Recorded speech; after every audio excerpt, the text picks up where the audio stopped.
So in today's experiment, we'll be looking at extraction experiment, and specifically we'll apply a liquid type of extraction, and with respect to the material we use for extraction, which is caffeine.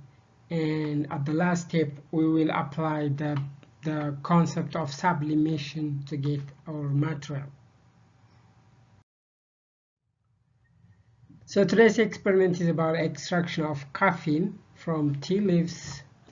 And as you know, or as you may know, caffeine is an alkaloid compound. If you see at the structure, it's made up of heterocyclic nitrogen containing compounds. And physically, it is white, crystalline solid with a bitter taste. And you can find caffeine in any caffeine containing substances, the coffee beans, tea leaves, and cola drinks. So research showed that about 150 milligrams of caffeine are supposed to be consumed by an average American. And do you wonder why Americans drink these lots of coffee? Or are you willing to tell why you drink coffee? Well, I suppose you know what happens when you drink coffee, and probably the reason will be there. Regarding the chemical property, which we will be using an advantage of that for today's experiment, caffeine is less soluble in cold water, but it is more soluble or very soluble in hot water. And caffeine, however, is very high soluble in organic solvents such as the dichloromethane. Because tea leaves are plants, the tea leaves comes from plants, they also contain some other substances like cellulose and tannin in addition to caffeine. So cellulose is a carbohydrate, a polysaccharide carbohydrate made up of monosaccharides, which the building blocks of carbohydrates are called saccharides, and the monosaccharide is to refer to a single unit of those building blocks. The building blocks for carbohydrates are glucose, galactose, and fructose. Whereas when these monosaccharides are joined by a bond called glycosidic bond, formed by condensation of the two sugar molecules upon releasing a water molecule, they give rise to a disaccharide. For instance, sucrose is formed from glucose and fructose, whereas maltose is a disaccharide formed from two glucose units. And when that carbohydrate contains more than 3 sugar units, it's called polysaccharide. That's why cellulose is a carbohydrate having more than 3 sugar units, and it's classed and it's grouped under the class of polysaccharide. Whereas tannin is another chemical that exists in plants. In fact, unlike that of carbohydrate, tannin is a secondary metabolite. The plant doesn't use the tannin as a primary ingredient for food and development. Rather, plants produce tannin as a medical agent, as a defense agent to protect themselves from foreign microorganisms such as bacteria. And as you can see, that's why we extract medicines from plants. That it's because of this understanding that plants themselves produce chemicals to defend themselves from microorganisms. And so tannin, the carbohydrate is cellulose is insoluble in water, and that has to do with the chemical nature of the structure, because even if glucose is very soluble in water, the way the glucose bonds, there are hundreds of glucose in that cellulose polysaccharide, and that congested bond prevents solubility. Whereas tannin is soluble in water, and it solubilizes to when it is hydrolyzed in water, it will be broken to two major compounds, the gallic acid and the glucose. Glucose is known to be soluble in water, whereas the gallic acid is not. So what we do is we add a basic solution, also called basic hydrolysis, to the tannin to make it completely soluble, which the insoluble part of it, the gallic acid, will be converted to corresponding salt of their acid, which will make it soluble in water at this point.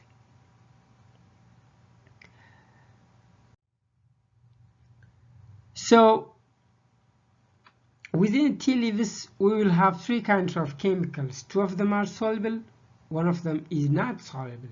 The cellulose is not soluble. So our experimental plan will target all of to extract caffeine by extracting each of these materials at different steps. So the plan is we intend to extract cellulose by just filtration using a filter paper, which will be done as a second step. We then extract tannin, which is water soluble, but it cannot pass the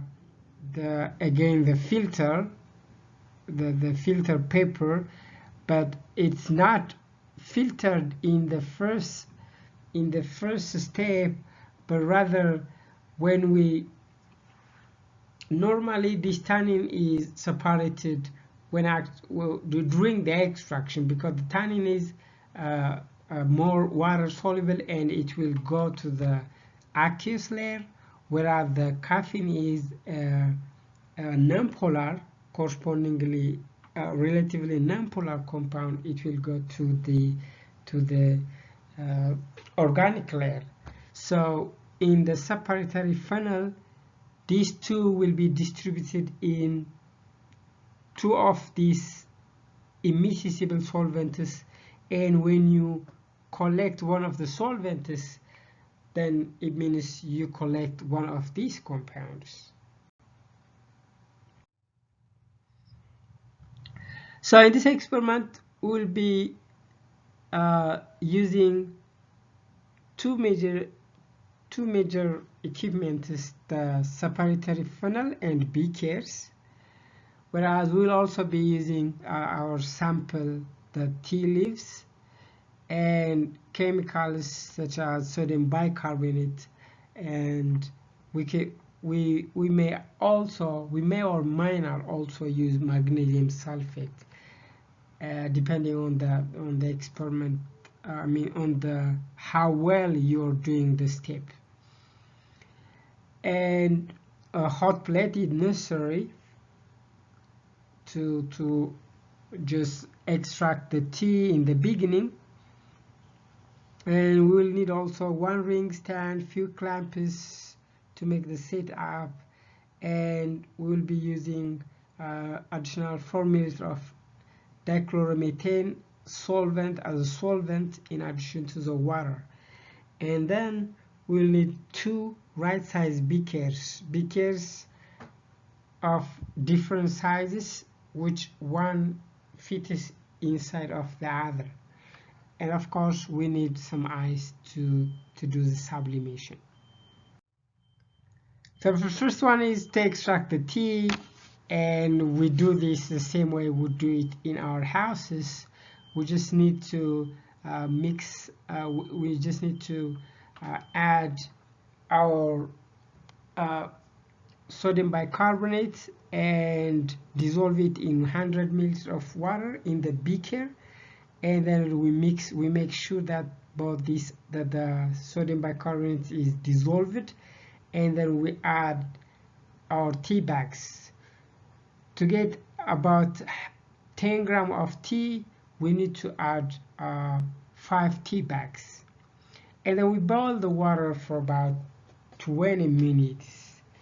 And of course, while you boiling this, you need to be careful not to overboil that, so that you will have a water amount from 75 to 100% of the initial addition. And the next is to filter this extract.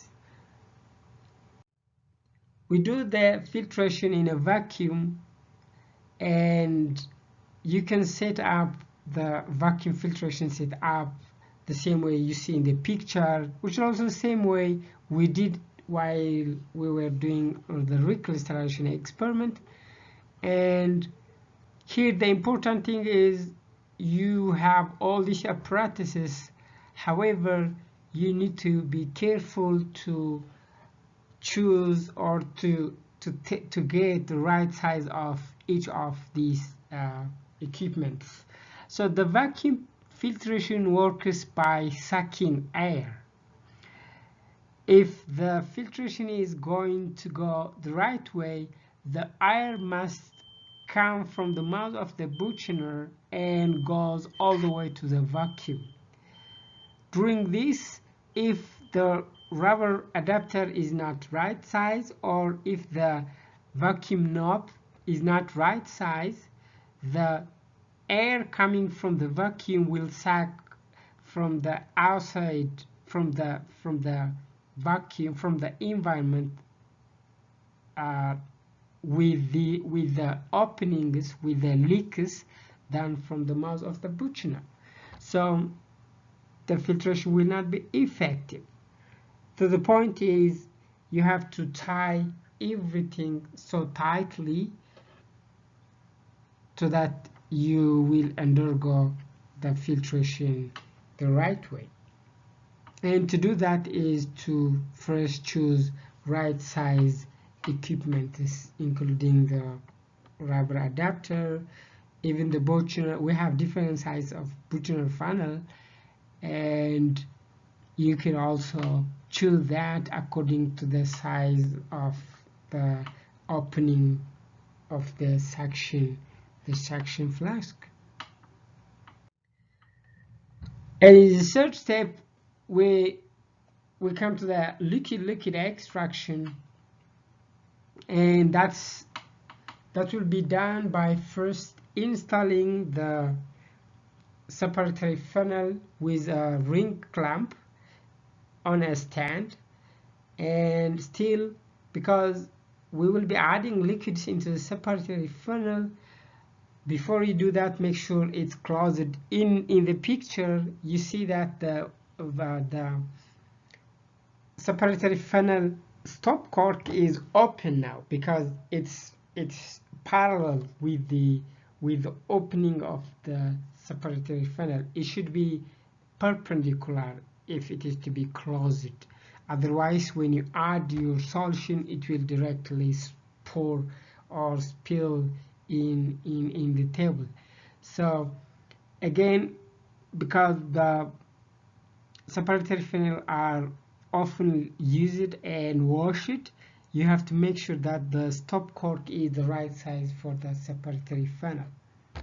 So after this, you add your extracted tea into the separatory funnel, and you add 10 ml of dichloromethane as an organic solvent, and then you close the separatory funnel, hand it in an inclined way with the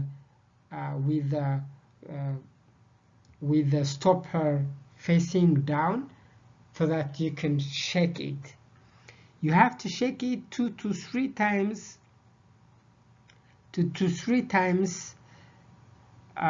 only, actually, because if you do it more, then a foam will be formed, which we call it emulsion from chemistry language, and that foam prevents formation of layers. Also, when you do shaking, remember not to overshake, and also remember to open the stop cork in the middle of the process. That's to prevent the bumping, because we have an organic a low boiling point organic solvent there. When you do the shaking, it will expand, and if you don't give it an air, for sure there may be a chance of explosion.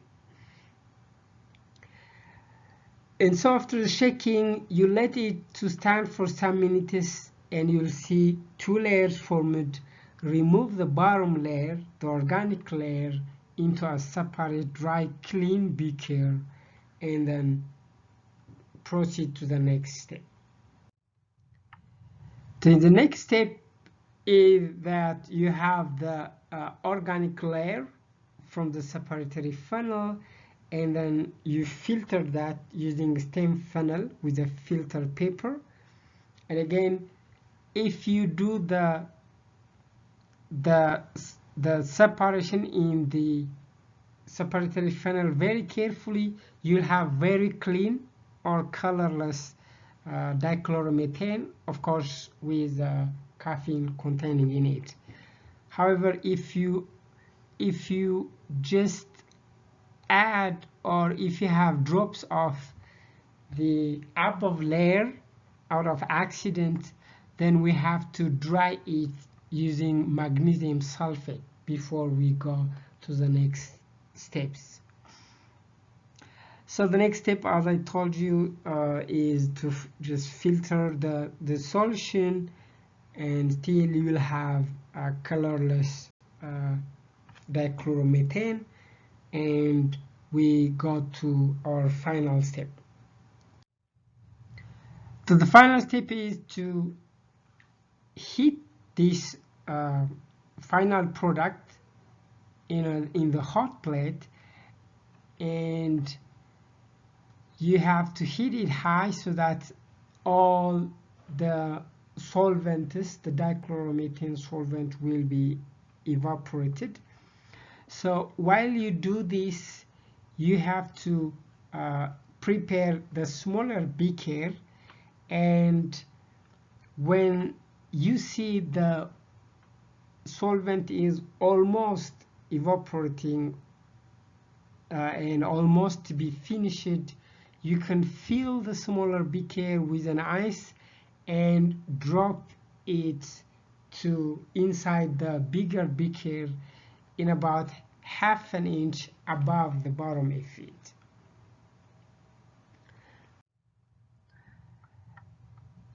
And when you do when you drop the smaller beaker, the idea is to make the sublimation. However, because you have ice inside of the smaller beaker, a moisture will be created on the outside walls of the smaller beaker. A moisture is created means the sublimation is aborted. We will not have any sublimation after.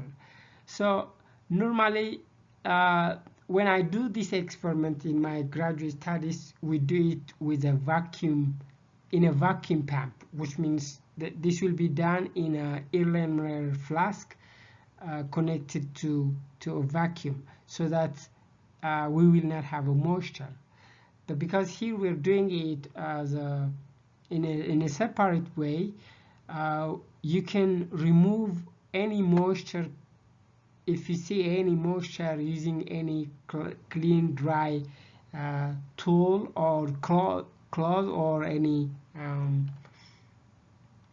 or tissues available in the lab. So after the solvent is all gone and you also take care of any moisture on the outside wall of the small beaker, you will see white droplets, like white dust, like on the wall, on the outside wall of the smaller beaker. That's to mean the caffeine is evaporated and attached to the wall of the beaker. That's what sublimation is basically. So it means you have got the caffeine. But here you need not to stay for more time, because all of the caffeine is not going to be attached to the walls of a smaller beaker. For sure, you will, if you have a great yield, some of the caffeine will still be in the bottom of the larger beaker. But this is if you just arrive here, that's all you are expected to do in the experiment. Safety issues for the experiment: we have used chemicals, mainly sodium bicarbonate. If you have excess, that's to be solid waste, and we need to take care of that. We have used solvents also, like the dichloromethane, the water itself, even if it is with tea, but it's already contaminated, and those has to be discarded to the aqueous waste. If you broke any glass by mistake, and then you have to discard them in the glass waste container found in the laboratory. And that will all be the pre-lecture note for this experiment. If you have any question regarding the experiment, feel free to put your question in the comments under my YouTube channel. Thank you for your time.